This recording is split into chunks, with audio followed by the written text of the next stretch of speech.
Halo teman-teman, kembali lagi bersama saya Adip di tempat kita mendalami kisah, aksi, dan cerita emosional di balik layar. Kali ini saya akan bahas satu film yang wajib banget buat kalian tonton, buat kalian para fans Transformer, langsung saja merapat karena saya akan bahas film Transformer One.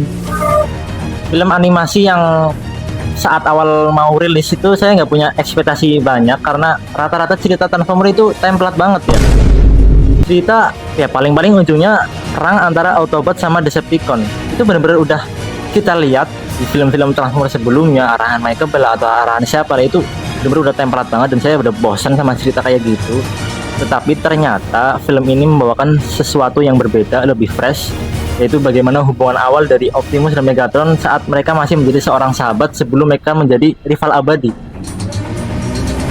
Buat kalian yang penasaran gimana, apa kelebihan dan kekurangannya, langsung aja kita bahas karena saya bakal bahas detail. Dan buat kalian yang belum nonton film ini, jangan khawatir karena saya nggak akan spoiler karena kita tetap dalam review non spoiler. Langsung aja kita bahas.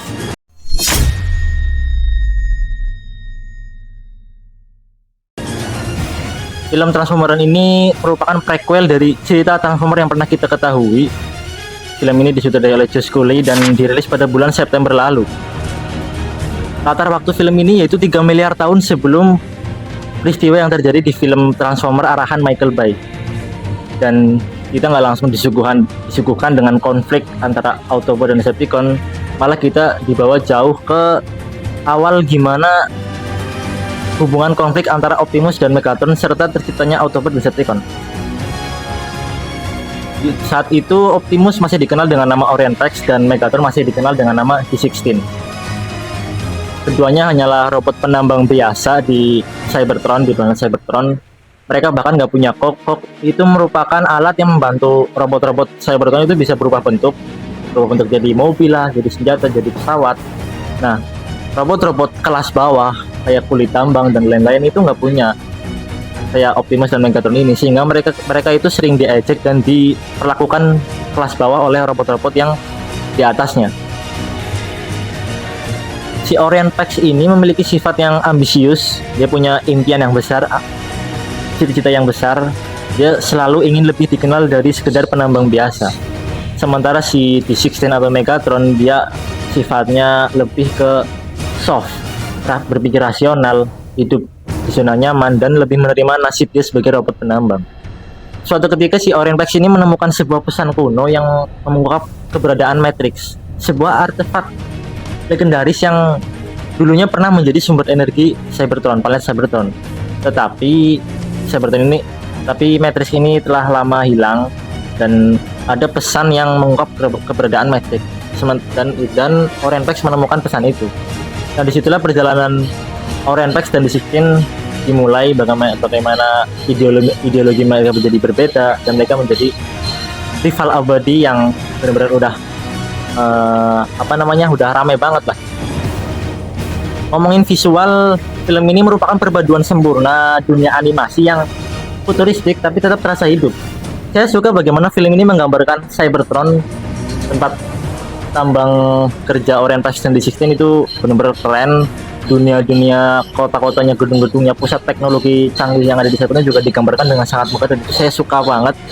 Futuristik, dunia animasi, tapi benar-benar saya merasa bahwa ini kayak nyata gitu. Actionnya juga keren, memanjakan mata. Di klimaks film perang ribuan antar robot itu benar-benar keren, efek suaranya, ledakannya terasa nyata. Apalagi saat final fight antara Optimus dan Megatron di akhir film itu, koreografinya saya suka banget, smooth banget, kayak lagi nonton film Iko Uwais. Untuk cerita, saya benar-benar terkejut karena seperti saya bilang tadi ya, film-film Transformer rata-rata nyeritain ujung-ujungnya antara Optimus sama Megatron, atau enggak perang antara Autobot sama Decepticon. Itu benar-benar udah template, udah kayak nggak ada spesialnya gitu. Nah, di film ini membawakan cerita yang lebih fresh, lebih dalam, yaitu bagaimana hubungan awal Optimus dan Megatron ini dibangun. Film ini bukan cuma tentang aksi, tetapi juga emosional antara dua individu yang bagaimana mereka mempunyai ideologi yang berbeda, sehingga mereka yang awalnya sahabat, jadi memiliki konflik yang masih berterusan sampai ribuan tahun sesudahnya gitu. Hubungan saya suka banget bagaimana hubungan Optimus dan Megatron ini dibangun. Hubungannya terasa nyata, hubungan antar sahabatnya mereka itu benar-benar kayak kita bisa nemuin di dunia nyata. Karena hubungannya itu nggak terasa dipaksakan dan benar-benar mengalir pas. Sifatnya juga saling melengkapi kan, gimana Iron Flex itu sifatnya ambisius, dia suka ngelakuin apa yang dia pengen, gegabah. Sementara si Megatron ini lebih suka hidup di zona nyaman, dia lebih berhati-hati dan suka menasihati Iron Flex agar tidak melakukan hal yang buruk. Salah satu poin plus di film ini yaitu di mana di tengah konflik yang berat, film ini berhasil menyelipkan komedi yang terasa pas dan gak terasa dipaksakan. Tentunya itu benar-benar bisa bikin jadi pemecah suasana. Dalam hal ini karakter Bumblebee benar-benar menjadi bintang utama.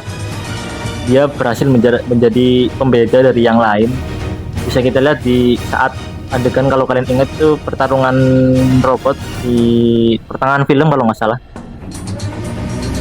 yang robot lain lagi sibuk bertarung serius, vibe-nya vibes san intense gitu. Nah, beralih ke scene yang ada Bumblebee-nya, itu dia ngelakuin hal kocak dan bisa bikin jadi pemecah suasana, dan itu benar-benar bikin saya ngakak karena komedinya itu nggak dipaksakan.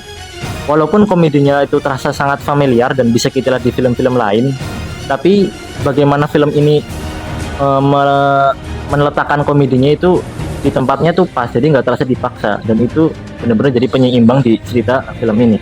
Seperti yang kita tahu, film Transformers ini juga memiliki kelemahan, dimana penggambaran dan karakter development dari karakter Megatron yang dulunya dia sangat soft, lembut, tidak melanggar peraturan, tidak neko-neko, tidak mempunyai ambisi, tiba-tiba dia jadi lebih agresif gitu. Di akhir film dia berubah sifatnya 180 derajat jadi begitu. Tetapi saya nggak ngelihat inti cerita yang bisa mengubah dia jadi seperti itu.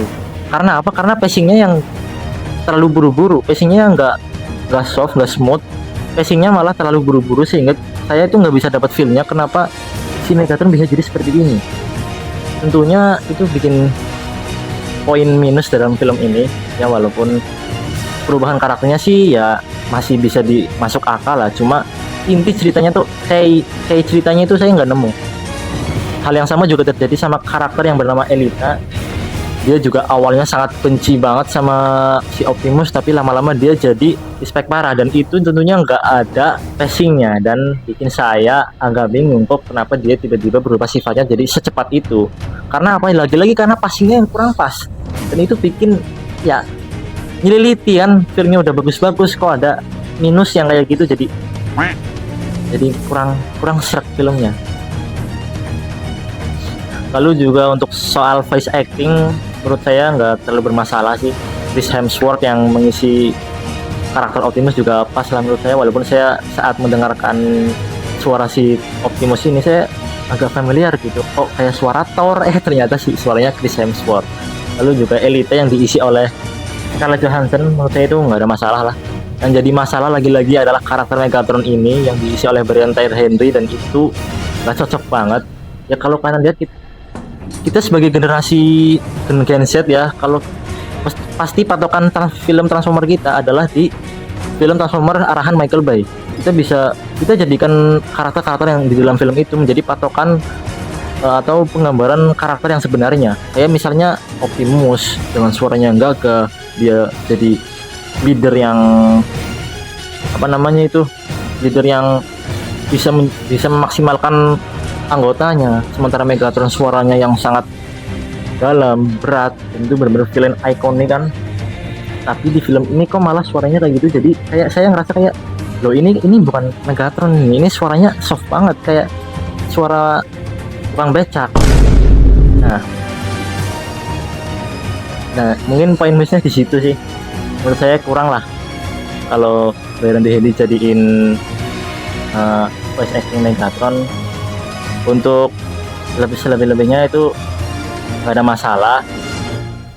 Kesimpulannya, film ini wajib banget buat ditonton buat kalian para pecinta Transformer ya, Buat bocil-bocil Transformer.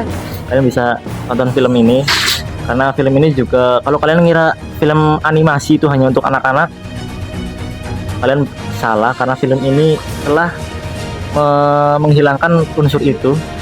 Di film ini konfliknya benar-benar rumit dan menurut saya itu berat buat saya, konfliknya sangat berat.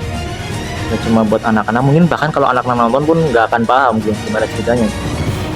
Ya teman-teman, mungkin itu saja review kali ini. Terima kasih telah menonton video ini. Buat kalian yang udah nonton film ini, tuliskan pendapat kalian di kolom komentar.